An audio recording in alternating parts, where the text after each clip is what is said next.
Next up, we have 11, The Glasshouse with the Butterfly by Thomas Dvorak. The Machinarium soundtrack from Machinarium Soundtrack by Floex YouTube channel.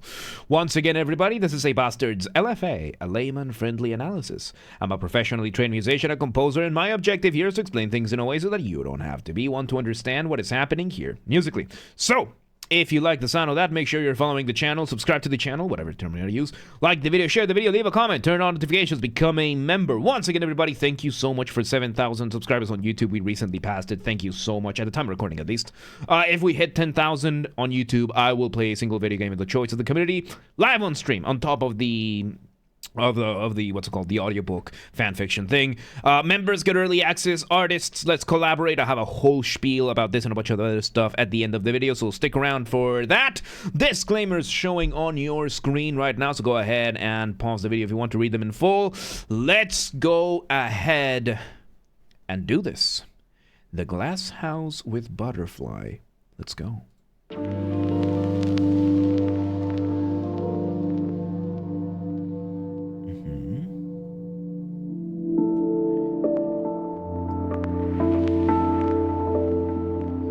Okay, so we're having very ambience music right now. We start with two main elements. One is a bass that is coming in and out in what is called crescendos and diminuendos. And then we're having a synth giving us some arpeggios in what could be our initial motif. So, the concept of... I'll leave that one for after. So, arpeggio is when you play a chord one note at a time, motif being the smallest version of your musical idea, the essence from which everything else comes from. Arpeggio, as I said, playing a chord one note at a time. I have, for example, over here, C. Here's a C major chord, and now here is arpeggiated. And you can do different combinations of this. And, of course, then we have what is called crescendos, crescendo, and diminuendo. Diminuendo or crescendo, depending on the philosophy that you're using, right? So crescendo means to get louder. Diminuendo means to get quieter. This is a type of active dynamics in music. Dynamics is how loud or how quiet your music or your instrument is going to be. I need to sneeze. 1 second.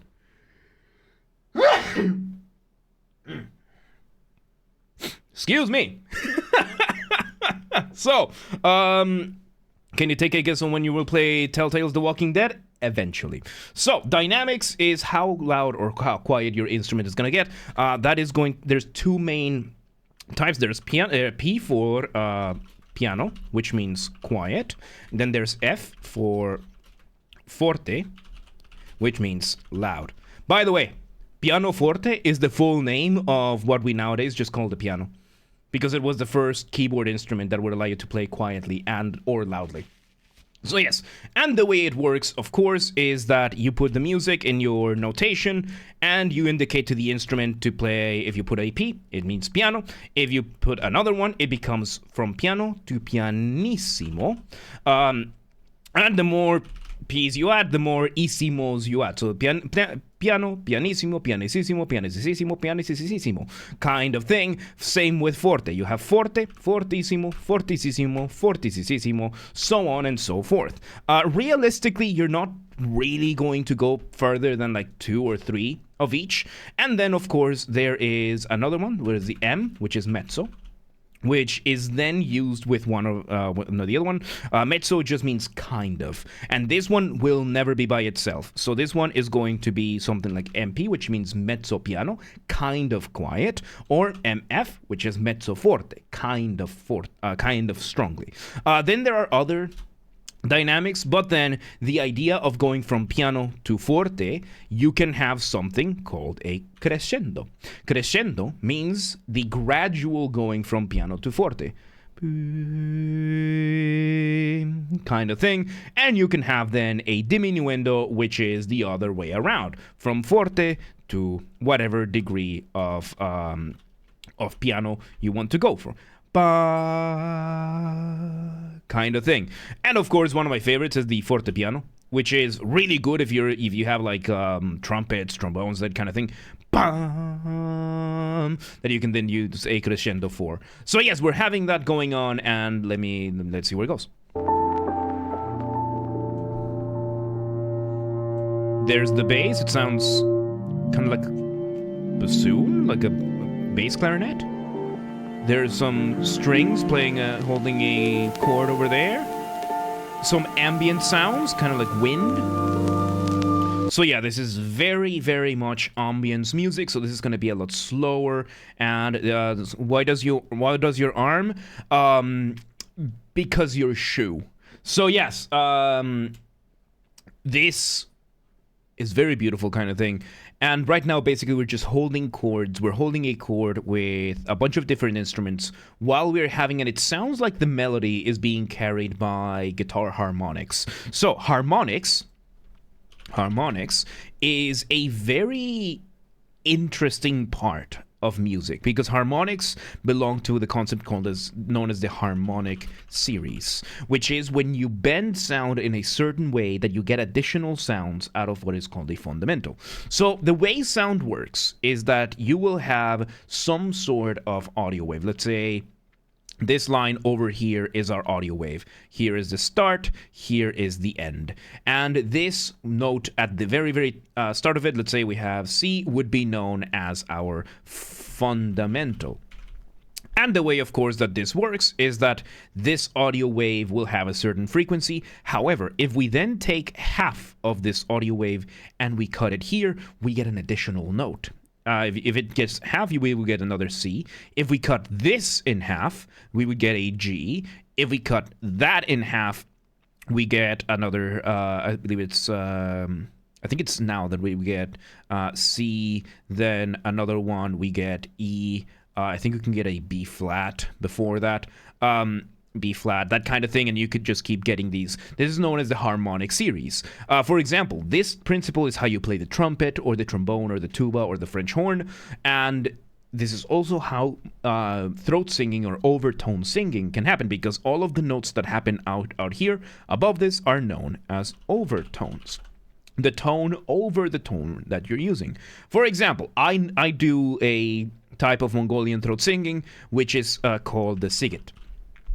Which is, very, very beautiful, and I can have something like a fundamental, ooh, and then I can use Mongolian throat singing, and I can move around the mouth to make this harmonic series happen.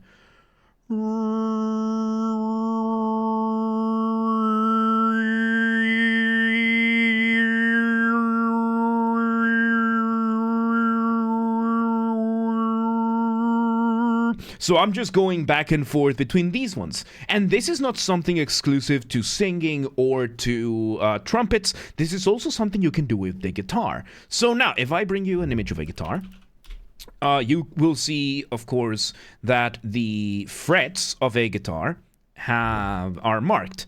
And you can see, of course, over here you have the fret that is marked with 2 dots, which is your 12th fret or your octave. You can apply the same principle that we just did with the overtone singing to the different strings. And if you play strings in a certain way, if you just slightly touch the string when you pluck it, you will get harmonics out of it, which is the overtones. And that is what we are using for the melody over here. Let's see where this goes.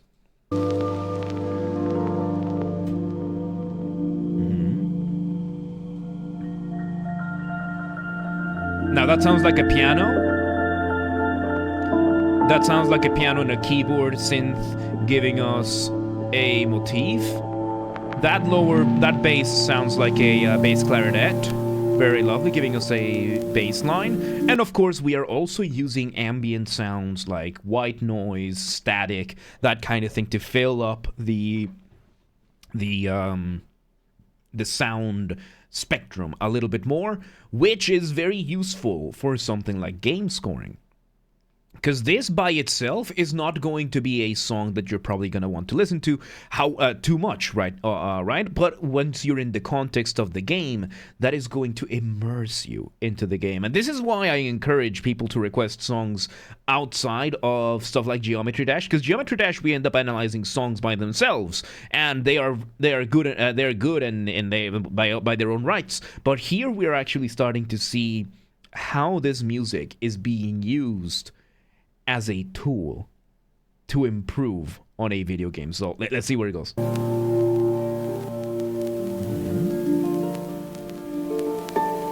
We have what sounds like a guitar. We bring back the different sounds on the keyboard. And the notes are very sparse amongst one another because this is meant to be ambience. We have this moment, pure silence. We have some chords now being played, seemingly on a guitar. So Glasshouse, the Poly Bros has living plans in the universe, so it'll give you a feeling of fleeting world.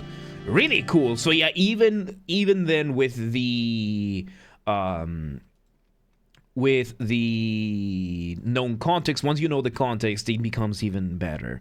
Once again, we have my chart, which I still need to give this chart a name, which is the game immersion chart. I don't know what name to give this, but basically it's the same chart as the Uncanny Valley, which, for those of you who are familiar with the Uncanny Valley is how realistic, how human something is made to look versus how we perceive it as human. Or so the horizontal would be how realistic whatever looks like a human is supposed to look like, and the vertical is how we perceive it as a human. There's a point, like for example, back in like 2010 to 2015, where AAA games that were trying to do realistic graphics and everything, they looked realistic, but there was something off-putting about the models that we had in the graphics, and they didn't appear human. That is called the Uncanny Valley. It's uncanny. However, I have a version for this when it comes to music. We have this axis over here, which is immersion, and we have this axis over here, which is your music quality, or how much you like the music, right? So we have this chart over here, and the better your music is, the more immersed your player is gonna be, up until we reach the point over here of tracks that are like solid 7s, 7.5. Then we reach here like 8 to 9 in the scoreboard, if you're going to put it that way, songs where the music is really incredible. And it's so good that you just have to stop. You are completely taken out of the experience and you just want to experience the music a little bit more. This can be a good thing. A game that, for example, did this recently, that would be Expedition 33. The music in Expedition 33, there are times where you just have to stop what you're doing and just enjoy the music. And then there's, of course, the peak over here, the 10 out of 10 music that you are locked in, you are in the game, you're not even thinking about the controls, the music is there, everything is perfect. That's the kind of stuff. I still don't have a name for this, but yeah. Anyway, so we're having this going on, very immersive. Very, very, I feel like that with Hollow Knight, everybody's gonna have, like, immediately everybody should have at least one game that fits in each of these three categories. This one is a little bit more subjective. That's why I'm not giving you any like objective measures. Like for me, Expedition 33 had that. Over here in the like 7, like the music is really good and I'm locked in, but it's not the greatest music ever. There are countless games that have that. And then there's like the 10 out of 10 stuff. For me, it's like Dark Souls, Elden Ring, Kingdom Come Deliverance, those kinds of games where you're just in it, you're locked in. And yeah, these three over here, this side of the graph is where you want to be. Here onward is where you want to be. Witcher 3 has that. Like again, like there are so many games out there that will absolutely fill this. That you can already think everybody has several games that would fit any of these three categories. And then of course there's this part over here, which is the downhill, where the music is not good, and the worse it gets, the less immersed you get, the less you lock in, until the point that you are down here where you just have to mute the music. You just have to mute the music. It's distracting. It's distracting. Of course, there are likely going to be outliers in each one of these. Like, for example, there's music that is really good that it distracts me. For me, Skyrim. The music in Skyrim is really good, but for me, it's right here. It's right there. I cannot focus while playing Skyrim with music. I have to mute the music in Skyrim. I have to. I have to play it without music. That's just me. So, yeah. Anyway, let's see where this goes. We're now strumming some chords with the keyboard, giving us now a more defined motif. We bring back some of that. And in the background, we have another synth holding, just holding a chord, staying there, kind of like a ceiling. I like that. Knowing that this is in a greenhouse, it adds a lot of context to this. Really good. Let's see where it goes. So you're like eating music. Not entirely. These are the same chords as before. We're still using the same motif. Now they are a little bit more evident. We have those violins, synths there. Journey in Sky Children Land kind of feels like it. Very ambient. We have the melody going up a little bit. We bring some robot sounds in the background. We are now adding a very beautiful... So now we're adding a drum beat to this, but it's not a full-on drum beat. It kind of sounds like a glitching machine that is then sliding around. We have the music, of course, we're adding more melodies to this. We're slowly escalating this music from pure ambience to having a little bit more substance. Kind of like watching a seed just sprouting and slowly becoming the plant that it could become. This is very beautiful. Let's see where it goes. Stop. This world is populated by robot only. There you go. Like Nier Automata, there you go. Oh, there we go. We have a synth now. Another synth kind of sounds like a trumpet, giving us slowly building those chords that we had before. And now we're just getting the different layers. Oh, this is beautiful. So we are just reusing the different aspects that we had before, but now instead of spacing them out as much as we did, which I think will be spaced them out, we were just introducing one idea at the time, and now we are adding them, we're stacking them together one on top of the other, and of course we introduced the piano solo over here to bring us some beautiful melodies, still resembling some of the motifs that we had, and giving us just absolutely, this is very beautiful. Very beautiful. Let's see where it goes.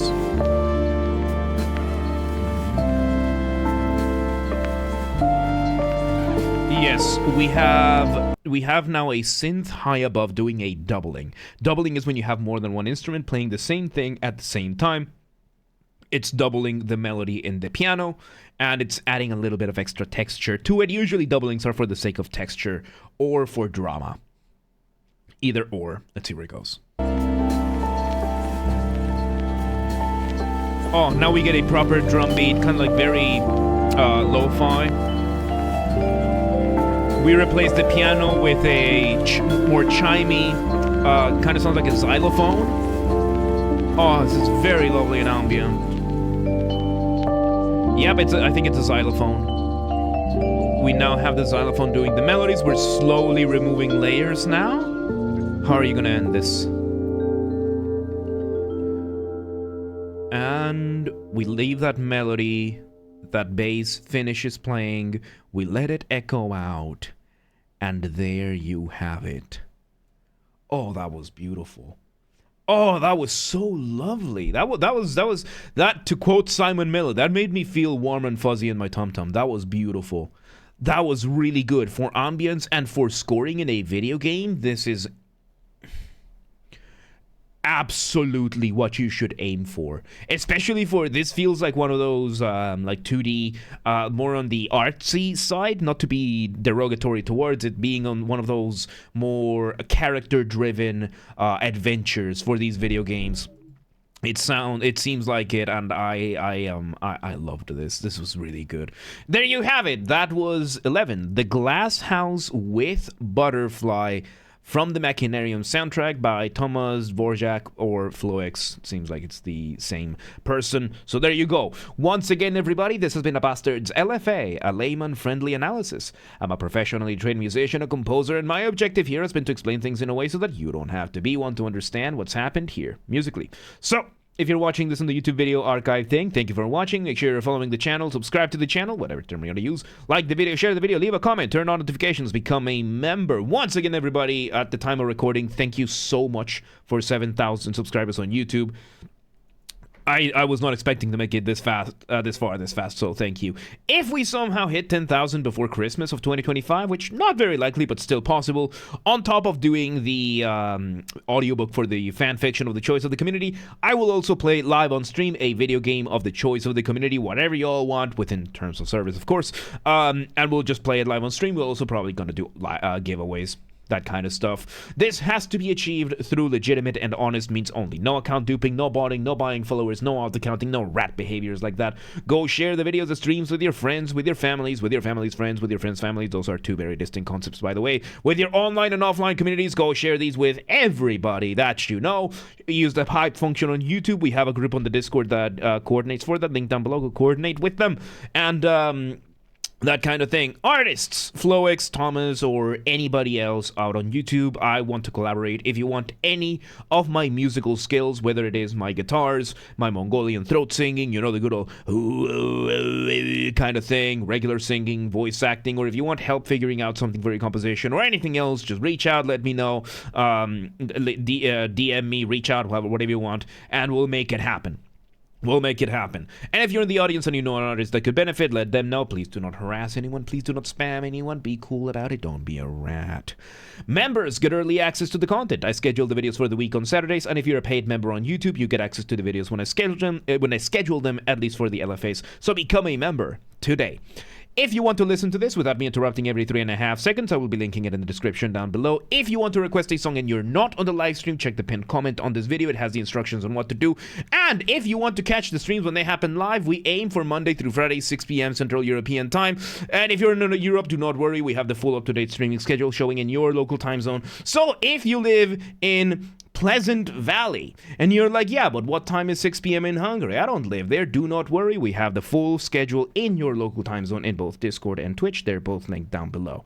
And follow the gaming channel. I have a gaming channel because, of course, I have a gaming channel. I'm on YouTube. What else could I possibly have? Games are Bastard. That's where I put the gaming after show recordings when they happen. We'll record them live on stream, and then the recordings go there. Link down below. Or just search on YouTube, same username as James R. Bastard. Just swap the J for a G, and you got it. And, yeah. There you go. There you go. The Glasshouse with Butterfly Machinarium. Really good stuff, man. That was lovely. Really, really good stuff. But, yeah, let's move on.